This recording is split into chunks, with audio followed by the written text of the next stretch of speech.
A partir de agora,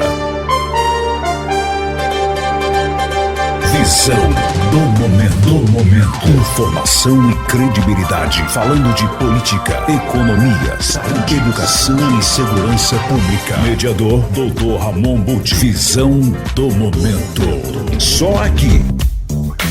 Bem, ouvintes da Rádio Visão, estamos aqui hoje para mais um Visão do Momento, recebendo em nossos estúdios o professor Eduardo Haddad. Ele é profissional de educação física, treinador de atletas, membro do CardioEx da UFO, professor universitário e de pós-graduação. Bem, professor, muito obrigado por ter aceitado o meu convite, por estar aqui hoje, né? O nosso objetivo aqui é informar os nossos ouvintes sobre as diversas atividades dos profissionais que atendem a população e também trazer informações sobre a saúde, sobre os exercícios físicos. Nós temos entrevistado médicos, dentistas, profissionais da área de educação física, fisioterapeutas, advogados, membros do Ministério Público, do Judiciário. Então o nosso programa é um pouco eclético. Ele fala sobre diversos assuntos. Mas seja muito bem-vindo, muito obrigado por ter aceitado o nosso convite e estar aqui hoje conosco.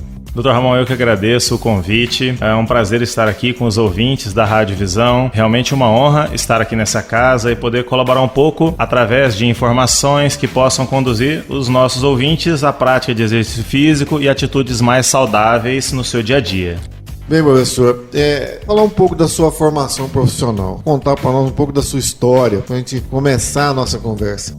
Ainda bem que na rádio é mais fácil, a gente conta história e não marca as entradas da vida. Isso. Mas, Dr. Ramon, eu sou profissional de educação física e não foi por acaso. É uma vida inteira dedicada à prática de exercício físico, que culminou com a entrada na Universidade Federal de Uberlândia como acadêmico do curso de educação física ainda no início dos anos 90. Logo depois de formado, pouco tempo depois, meses na verdade, eu comecei a ministrar aula de anatomia humana na universidade e fiquei durante 11 anos como professor de anatomia humana e professor de fisiologia do exercício, que é a disciplina que estuda os ajustes que acontecem no corpo durante o esforço. Atualmente eu dou aula em alguns cursos de pós-graduação pelo Brasil todo, falando sobre prescrição de exercício para os colegas de trabalho. Então é para capacitar cada vez mais os nossos colegas de trabalho a uma prescrição do exercício baseada em evidências científicas. É importante que os nossos ouvintes saibam que não cabe mais prescrição de exercício apenas pelo bom senso, mas que as pessoas procurem cada vez mais profissionais que estejam baseando a sua praxis em evidências científicas. Dentro da sua experiência profissional, dentro da docência, né, que falou sobre anatomia humana, é importante a gente salientar para os nossos ouvintes que a formação do profissional de educação física passa por todos esses conhecimentos. Então, eu gostaria de falar o que representa a matéria anatomia humana para o conhecimento do profissional de educação física. Sim, a formação do profissional de educação física no Brasil, ela é um tanto quanto generalista. Forma-se uma pessoa apta a ensinar nas escolas, a trabalhar com recreação e também na área do desempenho físico. Entretanto, veja, em qualquer âmbito, na escola, nos clubes ou nas academias ou então em centros de treinamento, nós estamos lidando com o corpo humano como instrumento de trabalho. Dessa forma, um conhecimento aprofundado da anatomia humana nos permite prescrever exercícios mais seguros, entender os ajustes que são biológicos, os ajustes que são da própria biologia humana durante o exercício, entender o bom funcionamento do coração, conhecer o joelho do seu aluno, a coluna do seu aluno e dessa forma minimizar os erros. Portanto, só se faz exercício físico sob a supervisão de um profissional de educação física devidamente formado. Com relação a isso, professor, vai uma crítica, né, em termos de aceitação desse profissional de educação física na área de saúde. Nós vemos que ainda é um pouco distante essa presença desse profissional de educação física voltada realmente para a saúde. Eu creio que a situação pode evoluir para melhor e que haja uma aceitação dos demais profissionais da área de saúde para que isso aconteça. Não só dos médicos, como também dos fisioterapeutas, né, das pessoas que estão envolvidas com a saúde. Eu não sei se a sua opinião é a mesma da minha. Sim, eu compartilho em todos os aspectos da sua opinião, porque o profissional de educação física que está inserido no mercado hoje, ele tenta atender as demandas do mercado. Infelizmente, as pessoas estão buscando o exercício por razões muito superficiais. Às vezes um pouco de emagrecimento, mas na maioria das vezes é componente estético e aumento de massa muscular, e o profissional de educação física tem tentado se ajustar a essa demanda e cumprir com essas normativas. Entretanto, o exercício físico, a prescrição do exercício físico, principalmente na última década, ela evoluiu, ela caminhou a largos passos rumo à prescrição do exercício para a saúde. Nós temos na Universidade Federal de Uberlândia o CardioX, que é um grupo de estudo e pesquisas liderado pelos professores, pelo Dr. Elmiro Rezende, e pelo professor Alexandre Gonçalves, que orienta os trabalhos, inclusive estou orientando na pós-graduação dos dois, e o CardioX, ele se presta a isso, a tentar entender os benefícios do exercício para a saúde cardiovascular. Nós temos outros grupos de pesquisas estudando ainda o benefício do exercício para o paciente infectado pelo HIV, também faço parte. Temos grupos de estudo muito fortes tentando entender o benefício do exercício para doenças pulmonares obstrutivas crônicas, doenças infecto-contagiosas, síndromes metabólicas. O profissional de educação física, ele tem sido gradativamente inserido aos programas hospitalares inclusive. Entretanto, o grande mercado, o mercado das academias, que o pessoal convencionou chamar de mercado do fitness, ainda não se atentou para essa necessidade. Dr. Ramon, perceba, nós temos no Brasil, no censo de 2011, nós tínhamos mais de 44% da população com sobrepeso. E as pessoas, elas não estão pensando no benefício do exercício para a saúde cardiovascular e controle do peso, eles estão pensando na estética. E isso é um dado alarmante. Para piorar um pouco mais, nós temos um país com 210 milhões de pessoas e 3% são frequentadores de academia. Os outros 97% estão divididos entre ambientes com alimentos altamente calóricos e palatáveis, pizzarias, churrascarias, fast foods, e 49% da população são frequentadores noturnos de bares, com alto consumo de bebida alcoólica. Isso é ou não é preocupante? Extremamente preocupante, mas vou voltar um pouquinho, professor, à pergunta inicial com relação à anatomia. É uma curiosidade minha, com o conhecimento do professor de educação física da anatomia, em tese ele teria condições de prescrever exercícios físicos condizente à realidade e avaliação do seu aluno, ou o que seja. Então a gente percebe claramente que isso está ligado à área de saúde. Mesmo porque a atividade física hoje nós a temos como um complemento da saúde de cada um de nós. O exercício regular, nós temos uma melhoria na nossa qualidade de vida. Isso pelo menos é o que é amplamente divulgado aí por toda a mídia, ou por mesmo todas as escolas clássicas que estudam o movimento. Então a gente percebe que o aluno da educação física, ele não se limita hoje a ser apenas o professor de uma escola pública. Ele acaba por ter uma dinâmica maior no aspecto de presença junto à comunidade como um todo. Então, para isso, eu gostaria de esclarecer para a nossa população que a formação específica do professor de educação física passa por uma série de matérias que eu gostaria que você exemplificasse para mim. Para explicar para eles o que é. Porque nós já falamos sobre anatomia, daqui a pouco eu quero falar sobre fisiologia do esforço, E aí nós vamos falar sobre o movimento, sobre a saúde, que está tudo interligado. Então eu gostaria de falar a formação do professor de educação física, por onde ela passa.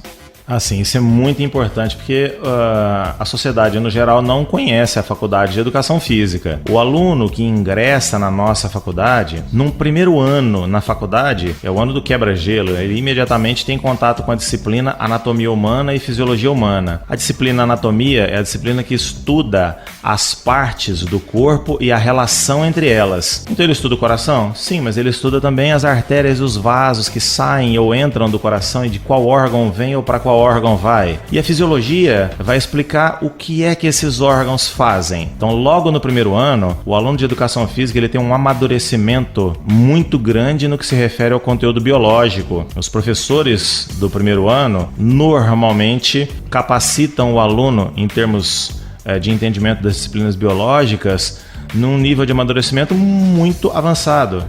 Ao final do primeiro ano de educação física, o aluno conhece um conteúdo muito grande da anatomia sistêmica porque estuda os sistemas Ao acadêmico de educação física, assim como ao nutricionista e ao fisioterapeuta, não cabe o estudo da anatomia segmentar.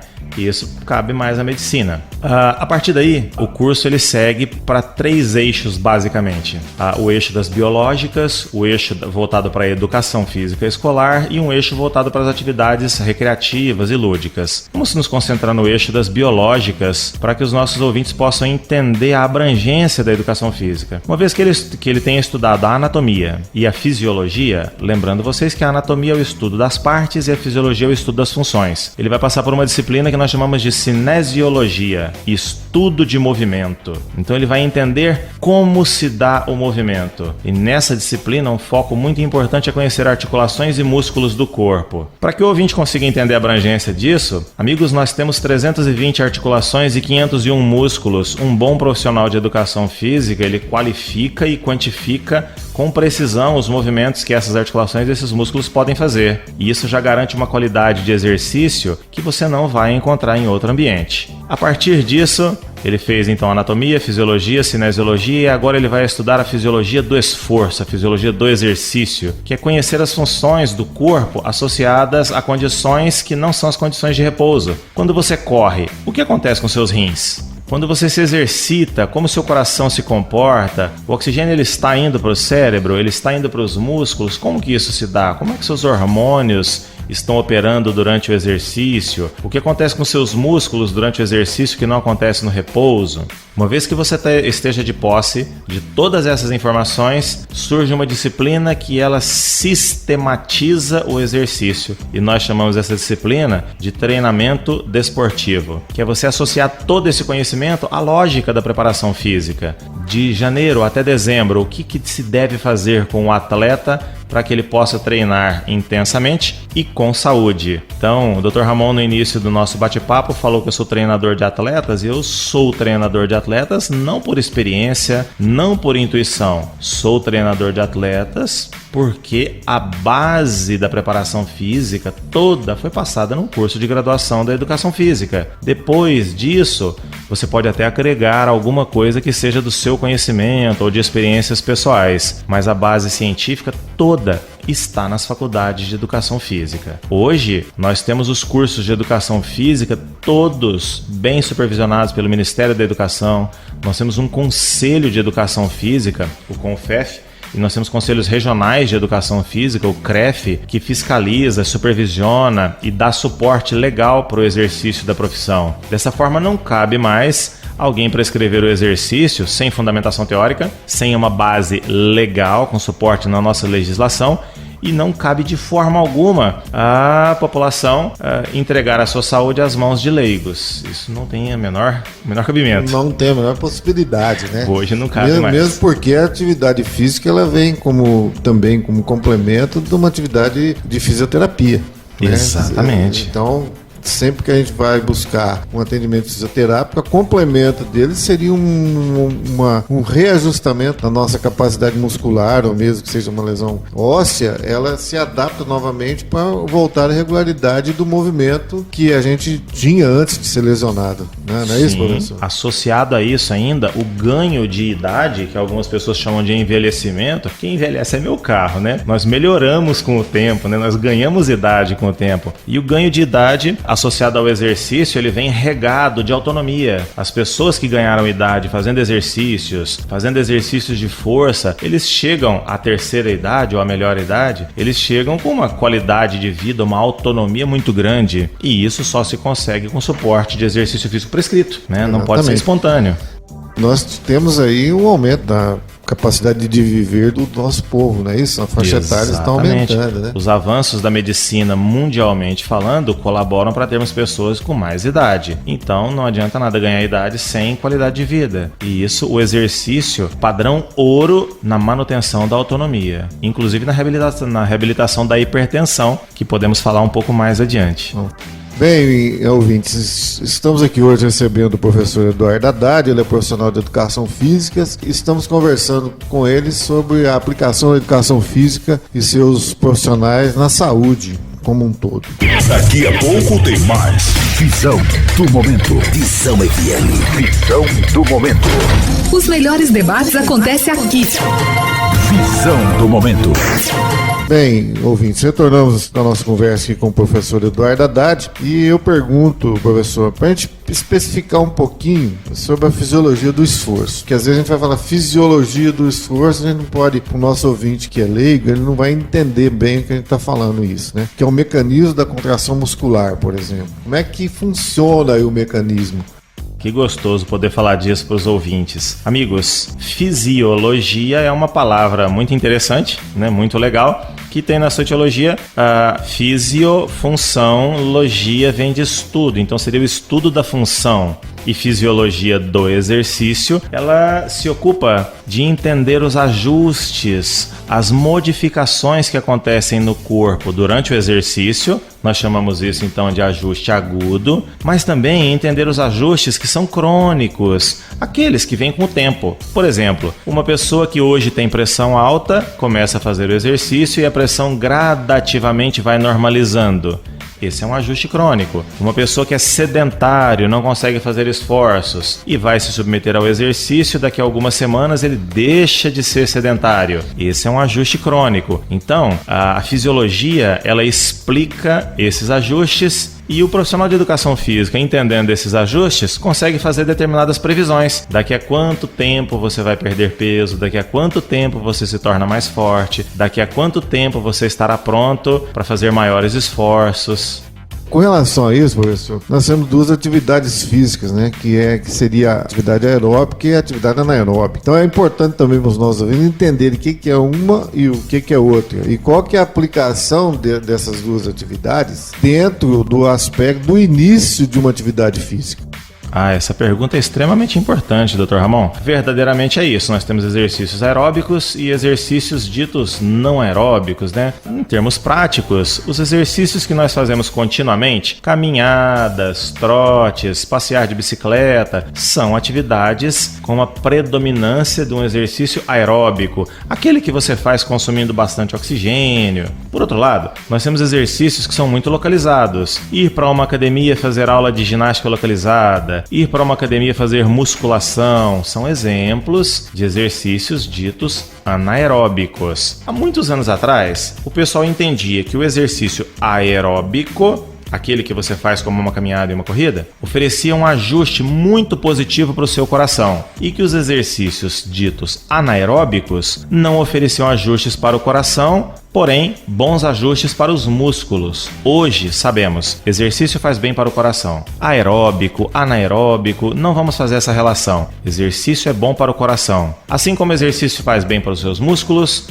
faz bem para os seus ossos, hoje sabemos que exercícios de intensidades um pouco mais desafiadoras, presta atenção, ouvintes, eu disse um pouco mais desafiadoras, favorecem a liberação de fatores de proteção para os seus vasos sanguíneos. Aquela pessoa que na família teve alguém que já teve derrame, acidente vascular, essas pessoas deveriam fazer exercícios exatamente para proteger os seus vasos. É uma medida preventiva para que não aconteça o famoso derrame, não é? Então, nas academias ou nos clubes, nós temos os exercícios aeróbicos e os anaeróbicos. Se uma pessoa precisa ganhar força, essa pessoa deveria fazer os exercícios localizados, a musculação, a ginástica localizada. Hoje, a hidroginástica, que é uma atividade mista, ela é um pouco aeróbica e um pouco anaeróbica, ela tem bons benefícios para a força. Nós temos um profissional aqui no Brasil, que é o professor Cauê Lascala, um grande amigo meu, e ele divulga fortemente o método de musculação com apoio manual, né? Ao invés de usar pesos, barras, você vai lá e dá o aporte manual para o seu aluno. Ele faz o exercício contra as suas mãos, que é muito gostoso. Que seria o uso do próprio peso. O próprio peso e o auxílio do professor, que é uma atividade super interessante, melhora a interação, melhora o relacionamento entre o aluno e o professor. Apesar de, para muitos, parecer uma atividade nova, eu que comecei a me exercitar no início dos anos 80, final da década de 70, eu já vi isso em outros modelos. Enfim, são exemplos de exercícios poderosos para o aumento de força. Pessoas que precisam melhorar o componente aeróbico, está faltando realmente resistência, capacidade aeróbica, devem começar a fazer o exercício pela base aeróbica, as caminhadas e os trotes. Como todas as pessoas que não fazem exercício apresentam uma, vamos chamar de deficiência, né, mas uma limitação em termos de resistência geral, resistência aeróbica, é recomendável que se comece pelos exercícios contínuos, as caminhadas, os pequenos trotes. Mas se você imaginar um grupo de pessoas e você individualizar, pegar cada indivíduo, nós vamos descobrir que todos precisam fazer alongamento, porque as tensões do dia a dia, os maus hábitos posturais acabaram por encurtar a musculatura. Nós vamos descobrir que muitos precisam de força nos músculos das costas, que os anatomistas chamam de eretores espinhais. Então, você deve começar a prescrever o exercício físico individualizando. Esse indivíduo precisa com urgência melhorar a força, esse com urgência de um componente cardiorrespiratório, esse com urgência de ajustes posturais. Dessa forma, atualmente, não se começa o exercício pelo aeróbico para depois ir pelo anaeróbico. Nós vamos avaliar, vamos tentar identificar quais são as carências imediatas e ir sanando essas carências passo a passo. Levando, então, um ambiente saudável e objetivando a saúde como um todo. Professor, a gente tem duas perguntas, vou colocar as duas perguntas ao mesmo tempo, que eu acho que estão correlatas. No início da atividade física, o iniciante, né, no caso aqui, mesmo ser sedentário, já tenha praticado, ele tem um acúmulo, né, que a gente chama de ácido lático, né, no corpo, que provoca dores. Isso às vezes inibe aquele indivíduo a voltar a praticar o exercício físico. Então, qual que é a sua recomendação a respeito disso? Assim, é verdade, né? A adesão pelo exercício é muito fácil. A fidelização é que são elas. Eu falo assim que o pessoal tem muita iniciativa e pouca acabativa. Então vamos tentar entender isso. As dores durante o exercício são causadas pela presença desse ácido mesmo, o ácido lático. Na verdade, o lactato ele causa um desconforto muito grande. Mas o exercício em si, pelas ações musculares, ele causa danos aos tecidos. São pequenos danos musculares mesmo, amigos. Esses danos são naturais, eles deixam a musculatura dolorida. Pós-exercício, inicia-se entre 8 e 40 horas após o esforço essa dorzinha. E é um ajuste muito natural. Na verdade, ele faz bem para o seu físico. A recomendação é que o aluno inicie com poucas séries de esforços. Então vamos tentar dar uns exemplos. Ao invés de fazer um monte de exercícios na academia, vá para a academia e faça 2 sériezinhas de talvez 10 ou 15 movimentos. Passe para o próximo exercício e acumule, no máximo, de 4 a 6 exercícios e faça assim o seu primeiro mês, acompanhado de bons exercícios de alongamento e exercícios de relaxamento. A dor muscular, ela é transitória. Então, na primeira aula existe a presença de alguma dor. Se fizer pouco exercício, os benefícios já existem e a dor é mínima. Se houver a presença de dor, ela não passa de 2 dias. Eu acho que é um investimento barato para quem vai ter saúde durante tantos anos. Importante que a dor vai passar, né? A dor passa. Na sua experiência, né, na sua área específica de treinamento de alto nível, para as pessoas diferenciarem o que é um treinamento de alto nível e o que é uma atividade física diária objetivando a saúde. É porque tem uma diferença muito grande. Hoje a gente vê que os atletas estão super preparados aí, né? Vou dar um exemplo do futebol. Antigamente as lesões musculares eram muito frequentes. Hoje a gente tem uma frequência menor de lesões musculares. Em contrapartida, a gente percebe e tem notícia que cada equipe de profissionais que está por trás disso envolve um grupo muito grande de pessoas, né? Os fisiologistas, os professores de educação física, fisioterapeutas, os médicos, os psicólogos que influenciam tudo isso no treinamento de alto nível, né? Gostaria que você falasse um pouco para nossos ouvintes sobre o que é o treinamento de alto nível, o que ele representa aí na sua atividade, né, específica voltada para esse tema. Sim, é muito importante entender isso. Amigos, atletas competem. O simples fato de um atleta estar submetido a uma competição significa romper barreiras praticamente intransponíveis, se submeter a níveis de estresse muito fortes e ter que lidar com uma ansiedade pré-competitiva muito intensa. O programa de treinamento do atleta ele não é baseado exclusivamente na saúde. Nós primamos pela saúde dos atletas, mas nós trabalhamos com índices. Um corredor de 100 metros rasos deve correr 100 metros abaixo de 10 segundos. Não adianta ele correr para ser feliz, não adianta ele correr para interação social, não adianta ele correr como um lazer. Ele precisa de uma meta e essa meta é ditada pelos índices dos outros atletas. Um lutador, um lutador competitivo, ele luta contra um oponente que tem um ranking e ele precisa estar naquele mesmo nível. Um nadador da mesma forma, um fisiculturista da mesma forma, um arremessador de peso da mesma maneira. Dessa forma,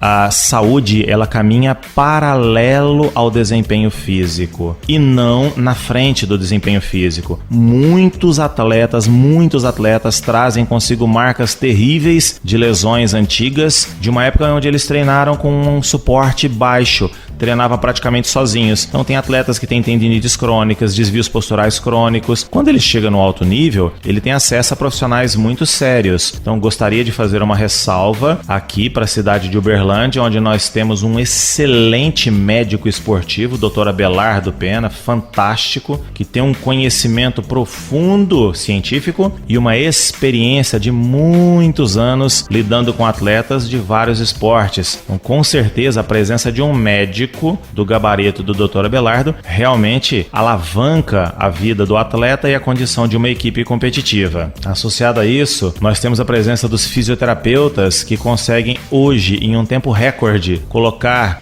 um jogador de volta a campo depois de uma cirurgia de joelho, colocar um judoca de volta para o tatame depois de operar os seus ombros. Então, nós podemos ver uma evolução científica nesse sentido. Nós temos atletas que treinam com altíssima intensidade e não entram num quadro que nós chamamos, um termo específico, né, que é derivado que vem do inglês, o overtraining, que é uma patologia, na verdade, uma síndrome de um conjunto de sinais e sintomas clínicos que acaba com a saúde do atleta, é advindo do sobretreinamento. Nós conseguimos hoje treinar o atleta com alta intensidade sem levá-lo ao overtraining, e nós temos psicólogos que estão se especializando exatamente na relação de ansiedade pré-competitiva, no relacionamento entre o atleta e o peso que os patrocinadores têm, o atleta e o peso que a liderança da equipe impõe na sua vida. Então, o trabalho interdisciplinar tem resguardado a saúde do atleta. Atletas, eles são atletas em qualquer circunstância. Eu costumo dizer que os campeões seriam os mesmos, mesmo sem intervenção multidisciplinar, porém eles teriam menores índices, eles não teriam o desempenho que eles têm hoje. Lembrando, professor, que não se forma um atleta de um dia para o outro. Nós temos todo um histórico que o leva a tornar-se um atleta de alto nível. Isso passa pela própria genética familiar, ou mesmo da sua, vamos dizer, da sua criação, da sua formação, né, até lá nos altos tempos de criança. Sim, um atleta ele não é um derrotista, um atleta ele foi criado para a vitória. Ele teve exemplos paternos e maternos que diretamente ou indiretamente o conduziam para a superação, para encarar os seus medos, para superar a vitória e obter respaldo emocional através disso, ficar feliz com isso. E é muito importante entender e conhecer, pelo menos minimamente, a realidade do atleta, porque o que eu tenho visto é uma opinião pessoal. Agora eu não estou falando mais em nome de ciência, mas estou falando como Eduardo Haddad, homem, pai de 2 filhos, chefe de família, uma pessoa que eu viajo toda semana para alguma cidade do Brasil para ministrar palestras e cursos. É muito raro eu ficar em Uberlândia. E eu chego nas academias e eu vejo pessoas treinando como atletas. Eu vejo mulheres levantando pesos tremendos. Eu vejo homens fazendo esforços descomunais. Eu vejo pessoas correndo absurdamente em esteiras e máquinas sofisticadas num esforço muito grande, algumas vezes sem ter passado por check-up médico e em todas as vezes sem distinguir os porquês daquilo. Chega ao absurdo, e agora eu gostaria de falar então de novo para os nossos ouvintes, chega ao absurdo de algumas pessoas afirmarem publicamente: eu treino para poder comer, o que é uma agressão tremenda à saúde. Na verdade é um desequilíbrio muito grande entre o conceito de saúde e o que de fato saúde é para uma pessoa. Conhecer a realidade do atleta permite não que você se aproxime do que o atleta faz, pelo contrário, que você entenda que para os seus objetivos, o que você está fazendo já está bom demais. Você não pretende ser um atleta. Esse é um alerta seríssimo, inclusive aos profissionais de educação física. Conheçam a realidade dos atletas, evitem que os seus alunos se comportem como atletas. Não trabalhamos com atletas nas academias. Nós temos alunos iniciantes, intermediários e avançados. Atletas estão numa outra categoria, segundo nos ensina o Colégio Americano de Medicina Esportiva na sua edição de 2009, quando ele ensinou o que é isso. Bem, professor, nosso tema aqui é bastante amplo, nós temos muitas outras perguntas, mas infelizmente o nosso tempo esgotou-se, nós temos 30 minutos do nosso programa, né? Então eu fico muito agradecido aqui da sua presença aqui conosco, das relevantes informações que o senhor nos presta, né, que traz aqui para os nossos ouvintes, e eu gostaria que o senhor falasse, para encerrar, né, sobre os seus vídeos educativos que estão aí sendo divulgados e como que podem ser feito contato para as suas palestras. Ah, sim. Muito obrigado por essa oportunidade de poder divulgar esses vídeos. Esses vídeos, eles foram e são gravados numa iniciativa particular, com o intuito de divulgar mesmo um pouco da ciência e muito sobre atividade física. Os nossos ouvintes, os amigos, eles podem buscar inicialmente no YouTube, por Eduardo Haddad, e aí vocês encontram lá uma quantidade boa de vídeos abordando todos os aspectos da atividade física, de suplementação, estratégias dietéticas e tudo mais. Eu frequentemente no nosso Instagram, Eduardo G. Haddad. Haddad se escreve H-A-D-D-A-D, então Eduardo G. Haddad. Então diariamente tem notícias, informes e divulgação de coisas que podem ajudá-los, conteúdos que podem ajudá-los na busca pela saúde. E no Facebook, Professor Eduardo Haddad. Sigam, compartilhem as informações, vamos vender um pouco mais de saúde para as pessoas, para que nós possamos, de uma maneira mais eficiente, termos uma boa qualidade de vida. Quero agradecê-lo novamente, né, pela sua presença aqui conosco. E numa outra oportunidade nós vamos falar sobre outros assuntos ligados à saúde e voltados à área específica da educação física, né? E eu fico muito agradecido, agradeço muito por ter atendido o meu convite de vir aqui. Lembrando que as perguntas que eu fiz são pertinentes à minha história lá atrás, que eu também sou formado em educação física, uma área que eu admiro muito, né, que eu não pude praticá-la ao longo do tempo, né, em nenhuma das vertentes, nem na área educacional, nem na área de treinamento, mas a gente tem um pequeno conhecimento e eu acho que isso facilita um pouco a gente conversar aqui a respeito disso, né, de que nós falamos hoje. Com certeza, facilita bastante. Eu quero agradecer imensamente essa oportunidade de estar aqui. De verdade, assim, foi um prazer, adorei estar aqui. E, acima de tudo, uma honra, porque nós que conhecemos o trabalho do senhor, sabemos o quão empenhado e a responsabilidade que tem em informar os ouvintes. Agradeço de verdade e aos amigos que estavam nos ouvindo. Fiquem com Deus e um par de dumbbells. Bem, ouvintes, encerramos aqui hoje a mais essa entrevista, essa conversa com o profissional de educação física, o professor Haddad, treinador de atletas, a quem nós agradecemos muito. Caso vocês queiram, podem acessar as nossas entrevistas também no YouTube, no canal da Rádio Visão FM 98.7, aonde ali no link Visão do Momento estão todas as entrevistas anteriores que nós fizemos aqui ao longo deste ano. Então, muito obrigado pela audiência e até a semana que vem. Os melhores debates acontecem aqui. Visão do Momento, só aqui. Visão FM.